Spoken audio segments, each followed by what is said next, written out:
watching the Fake News Channel. History marches on. Our friend Iran. The year 1967. The Shah of Iran celebrates 26 years on the throne. In his younger years, the throne doubled as a high chair for the young ruler.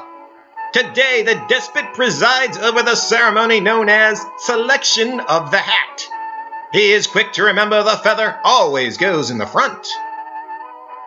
The Persian people descend from an ancient culture known for their architectural doorways. Sadly, ancient Persians were not known to use walls or roofs, so they were often attacked in their sleep and eaten by wild animals.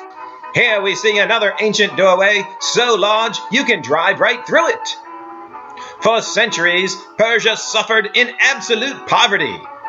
So poor, their landscape remained black and white well into the 20th century. But then one day when shooting at some food, oil was discovered. Soon after, Western nations became aware of the humanitarian needs of this poor nation, and Western investment followed. Previously, Iran was so poor, their military could not afford knees for their troops. But with Western humanitarian aid, Iran's military quickly invested in a synchronized dance squad. Much of this nation is completely illiterate. Here we see an illiterate teacher writing nonsense words on the board. This student may not be able to read, but he certainly has an expressive gesture for his teacher. With the new wealth comes a building boom. Here we see an example of modern architecture while keeping the ancient tradition of building without walls.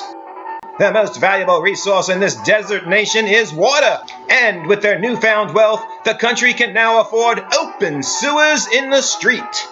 Here we see the royal palace, where water flows freely. What does not evaporate spills harmlessly on the desert sand. Here we see another massive doorway under construction. It is known as the Empty Pyramid, costing a mere $30 million. Now that's smart use of humanitarian relief. With such an adept ruler, we're sure to have a friend in Iran for many decades to come. This is history marching on.